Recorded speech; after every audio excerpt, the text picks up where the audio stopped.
Bonjour chers amis de l'émission Instant Motivation sur Racine World TV.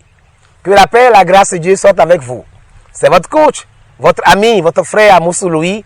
Je suis encore avec vous pour partager une bonne nouvelle. Une parole d'encouragement de la part de notre Seigneur et Sauveur Jésus-Christ. Au passage, si vous n'avez pas encore accepté Jésus comme votre Seigneur et Sauveur, mes amis, faites-le. Car en Jésus, vous avez le meilleur. En Jésus, vous avez tout. Bien-aimés, le thème de mon exhortation est le suivant. Dieu veut pour vous les meilleures choses de votre pays. Dieu veut pour vous les meilleures choses de votre pays. Bien-aimés frères et sœurs en Christ Jésus, il n'est pas rare de constater dans le milieu chrétien que nous cherchons seulement les choses du ciel. C'est vrai, c'est une bonne chose. Jésus même nous encourage à rechercher d'abord le royaume de Dieu et sa justice. Mais ce que nous ne faisons pas ou ne comprenons pas, c'est que ce même Jésus a dit quelque chose après en disant « Recherchez premièrement le royaume des cieux et sa justice, et toutes ces choses vous seront données. » Il parlait de quoi? Il parlait des biens matériels que les gens cherchent, que les païens cherchent, que les êtres humains lambda courent après. Aujourd'hui, on court après les voitures, les belles maisons, les beaux habits, les belles chaussures, etc. Bref, les humains courent derrière le confort. Et la plupart de ceux qui ne connaissent pas Christ, leur cœur est attiré vers les choses de la terre. Et on nous a toujours encouragés à courir d'abord après les choses du ciel. Mais le chrétien ou la plupart des chrétiens aujourd'hui ont comme impression que quand on vient en Christ, quand on est en Jésus, c'est qu'on n'a plus droit d'être heureux. On n'a plus droit d'avoir une voiture, une belle maison, de belles choses. On n'a plus droit de jouir des biens de la terre. Ce message d'aujourd'hui vise à dire à quelqu'un, Dieu n'est pas contre ton bonheur. Dieu n'est pas contre que tu aies une Ferrari. Dieu n'est pas contre que tu aies une Lamborghini. Dieu n'est pas contre que tu aies les meilleures chaussures, les meilleurs habits. Dieu n'est pas contre ça. Mais Dieu veut simplement que ton cœur d'abord soit attaché d'abord à lui et que par la suite, tu aies les idées, les stratégies qu'il faut pour avoir ces choses dont on a besoin. Manger ce qu'on veut. Voyager en classe spéciale. Vivre vraiment un confort. Je m'en vais prendre un passage de la Bible pour appuyer ce que je veux dire et vous encourager à rechercher la promesse de Dieu qui est que vous devez et vous avez droit aux meilleures choses de votre pays. Et pourquoi pas aux meilleures choses du monde, puisque le monde a été créé par Dieu et tout ce qui s'y trouve lui appartient. Nous lisons un passage de la Bible. Ésaïe, le chapitre 1, le verset 19. Il est écrit, « Si vous avez de la bonne volonté et si vous êtes docile, vous mangerez les meilleures productions du pays. » Bien-aimés, si vous avez de la bonne volonté et si vous êtes docile, le Seigneur dit à Israël, vous mangerez les meilleures productions du pays dans lequel je vous ai envoyé. Le peuple d'Israël, il y a longtemps, a été sauvé de l'esclavage de l'Égypte. Et Dieu lui a promis quoi? Un pays où coule le miel et le lait. Un pays où il y a de l'abondance. C'est la même chose pour celui qui est en Jésus. Vous étiez dans le monde et vous croupissiez sous le joug du péché. Croupissiez peut-être sous le joug de la pauvreté ou de la dette ou de la misère. Et le Seigneur dit, venez à moi, vous tous qui êtes fatigués et chargés par divers problèmes. Je vous donnerai le repos.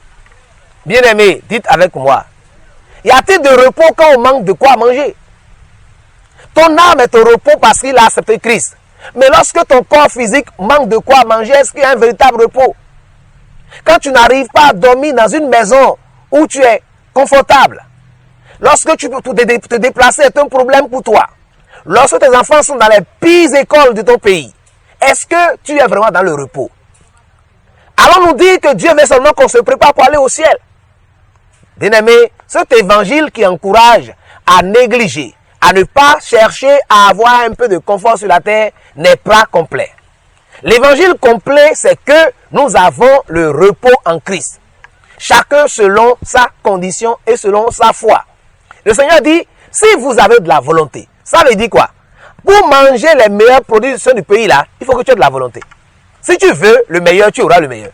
Mais comme toi, tu veux seulement aller au ciel, nous, on va commencer par rouler les bonnes voitures, dormir dans les belles maisons. Nous, on va porter les beaux habits que les païens portent et tu les envies. Nous, chrétiens qui avons compris, on va commencer à vivre de cela. Et puis, on va se retrouver au ciel, au paradis. Et puis, tu vas nous retrouver là-bas. Moi, je ne voudrais pas que tu meurs dans la pauvreté, que tu souffres, bien-aimé. À travers ce message, je veux te dire, Jésus veut ta liberté complète. Et le Christ, la Bible nous dit, si le Christ vous affranchit, vous serez réellement libre. La liberté spirituelle, c'est-à-dire sauvé de la main de Satan. Tu n'es plus esclave du vaudou, esclave de la sorcellerie, esclave des tchakatou, de tout ce que le diable peut faire à un individu. Tu es totalement protégé, sécurisé par le sang de l'agneau. Tu es libéré du péché. Tu n'es pas esclave de l'adultère, de la fornication, de la colère, de rancune, de aucune forme de péché. Quand tu viens en Christ, que l'Esprit de Dieu habite en toi, Dieu te donne la capacité de refuser le péché. Quand un chrétien pêche, c'est qu'il a choisi de pécher. Sinon, l'Esprit de Dieu habite en lui pour le libérer totalement. Maintenant, quand tu es spirituellement libéré, quand tu n'es plus esclave du péché, là, est-ce que le christianisme égale la pauvreté? Est-ce que le christianisme égale à manque de nourriture, manque d'habits? Encore, je suis là, le loyer, et le patron me dit, est-ce que c'est ça le christianisme? La Bible dit, si vous avez la bonne volonté, et si vous êtes docile, vous mangerez. La deuxième condition, c'est que vous devez être docile. Être docile, c'est quoi? Se laisser diriger, se laisser enseigner. C'est pourquoi ne dites pas qu'est-ce que le frère là, il raconte. Laissez Dieu vous enseigner à travers ma modeste personne. Laissez Dieu vous encourager, à savoir que c'est possible d'être heureux sur la terre. Le Seigneur dit, la liberté que je vous donne n'est pas seulement spirituelle. Elle ne concerne pas seulement le péché, elle concerne une liberté totale. Où vous pouvez choisir ce que vous voulez manger, choisir vos moyens de déplacement, choisir le quartier où vous voulez vivre, choisir les écoles, les meilleures écoles pour vos enfants, choisir les meilleures choses pour votre femme. Cette liberté financière est aussi possible en Christ. Il faut avoir de la bonne volonté, il faut être docile. Quand vous êtes docile, vous êtes comme un animal qui suivait un maître. Le Seigneur dit, David vous dit, l'Éternel est mon berger. Commencez par voir, est-ce que Christ est vraiment votre berger? Est-ce que c'est lui qui vous conduit chaque jour? Est-ce qu'il vous conduit du point de vue financier, du point de vue économique, dans la gestion des finances? Est-ce que Christ vous conduit?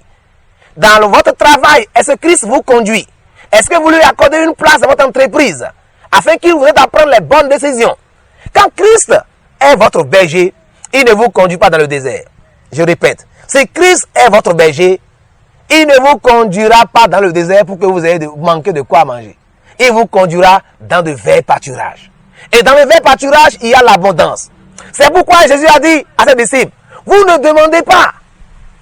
Demandez afin que votre joie soit parfaite. Mes amis, lorsque vous avez de quoi manger, vous mangez ce que vous voulez, votre joie est parfaite.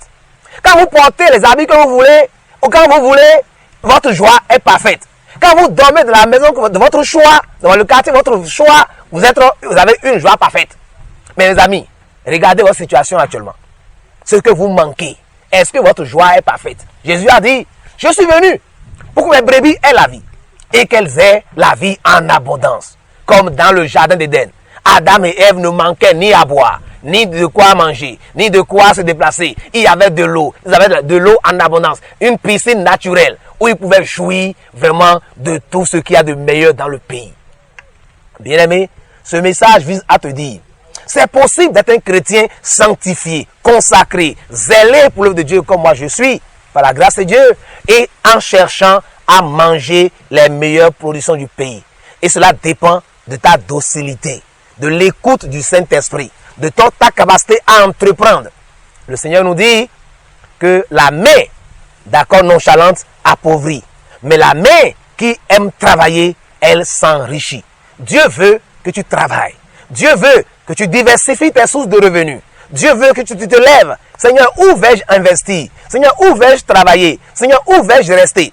Et je vous ai dit que votre bénédiction est aussi liée à votre position géographique. Dites, Seigneur, où est mon Guérard? C'est-à-dire, où est-ce que je vais rester pour semer comme Isaac? Dieu a dit à Isaac, reste à Guérard, Genèse 26.